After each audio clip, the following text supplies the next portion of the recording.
From Montana's news leader, this is the MTN 10 o'clock news. Good evening and thanks for joining us tonight. I'm Russ RIesinger. As positive cases of COVID-19 continue to spike in Montana, the same goes for around the nation. Now there's renewed urgency tonight for a new round of federal relief efforts. Natalie Brand reports from the White House. As U.S. coronavirus cases shattered another record Friday, a White House task force document obtained by the Center for Public Integrity suggests states with surging cases should return to more stringent precautions. The document lists 18 states in the so-called red zone for caseloads. It recommends that red zone counties require masks at all times, close bars and gyms, and limit social gatherings to small groups. We know that masks are really important, and we should be using them, everyone. In an interview with Fox News, President Trump says he does not oppose masks, but doesn't think they should be mandatory. And I don't agree with the statement that if everybody wear a mask, everything disappears. Everybody was saying don't wear a mask. All of a sudden, everybody's got to wear a mask. And as you know, masks cause problems too. With that being said, I'm a believer in masks. Treasury Secretary Steven Mnuchin said negotiations will begin next week on the next round of COVID relief legislation. He told lawmakers the Paycheck Protection Program for small businesses should be extended to help the hardest hit industries. I think this time we need to have a revenue test and make sure that money is going to businesses that have significant revenue declines. The White House and lawmakers are also talking about tens of billions of dollars in school funding as a priority in the next round of COVID relief. Last week, the president threatened to withhold federal funding from schools that do not reopen. The CDC has delayed the release of its additional guidance for reopening schools safely. The agency had said it would be out this week, but now says it'll be released by the end of July. Natalie Brand, CBS News, the White House.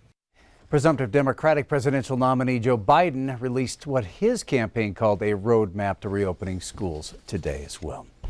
Well, the state of Montana reporting 2 more deaths tonight. The latest at a Billings long-term care facility. A woman in her 90s passed away at Canyon Creek Memory Care yesterday. She is the 10th person who's died from that facility and the 15th in Yellowstone County.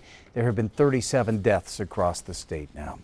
The second death reported by the state today was the Lewis and Clark County resident we already told you about yesterday.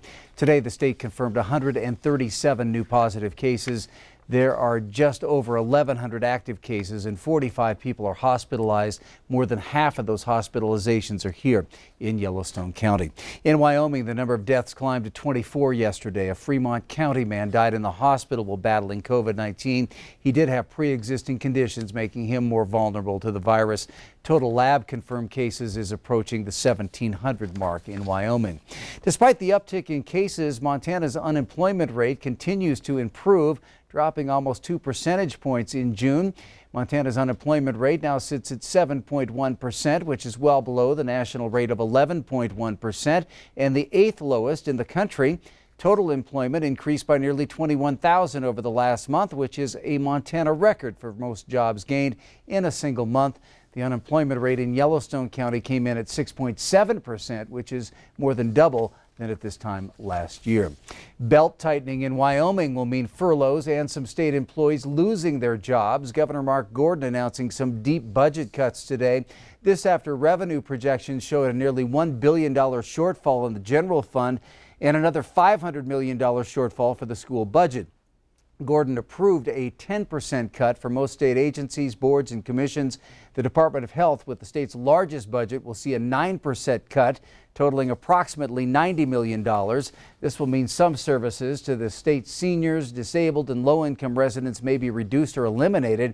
Even with the cuts, Wyoming will still have a budget shortfall of $600 million. Well, 200 wildlife personnel from multiple federal, state, and local agencies are continuing to work on containing the NEIBER fire near Worland, Wyoming. That fire has now burned over 17,600 acres of land. It's about 7 miles south of Worland. The fire began Tuesday around 5 on private property on the Bureau of Land Management lands. That fire was less active yesterday, but the ongoing warming and drying trends remain a concern for firefighters. The NEIBER fire is threatening critical sage grouse habitats and other active grazing permit areas. The fire is now only about 30% contained. Cause of that fire still unknown. And if you look to the sky over the last several days, you may have noticed some large air tankers and single-engine air tankers flying in and out of Billings. They've been supporting that fire south of Worland.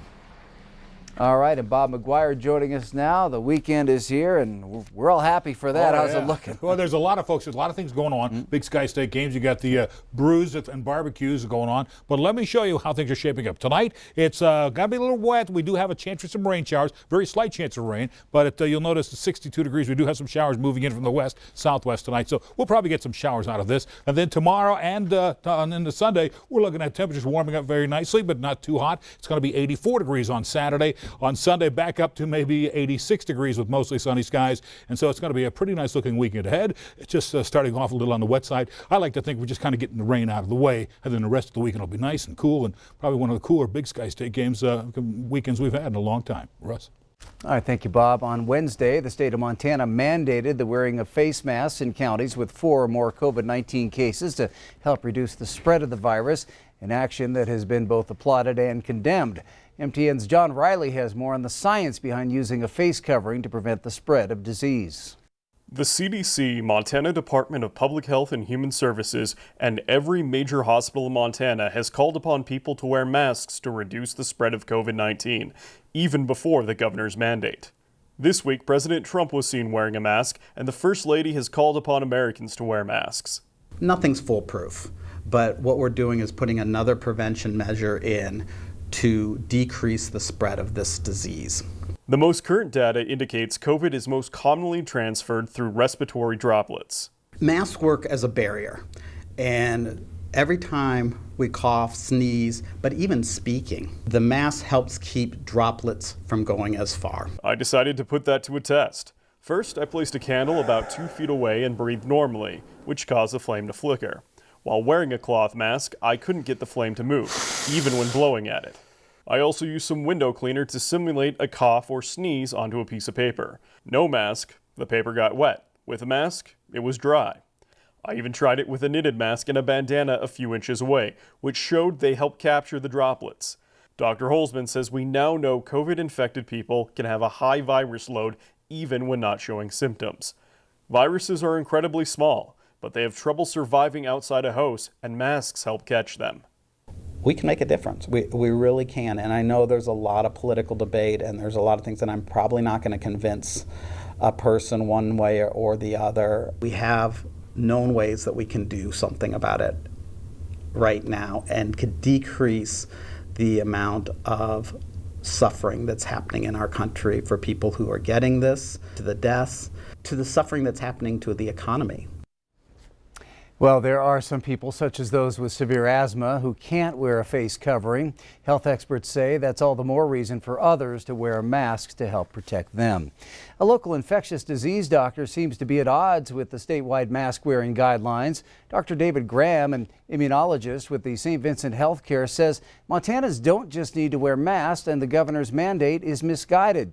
Those headlines are on Graham's personal blog on his website called 5 Physician, but the message of the article expands on the outline of the reasons why, saying telling Montanans to just simply wear masks is not an effective public health message.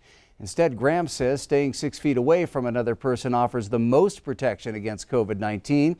He says Montana never had a curve to flatten, and statistically speaking, a person would have to shake hands with more than 1,900 people in order to be exposed to one active case of COVID-19 based on the state's rural population.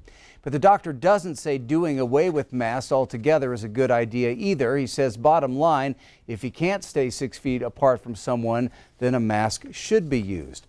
Dr. Graham declined our request for an on-camera interview. Officials with St. Vincent passed along this statement regarding the doctor's stance on mask wearing. St. Vincent Healthcare cannot comment on the personal views of individual members of our team.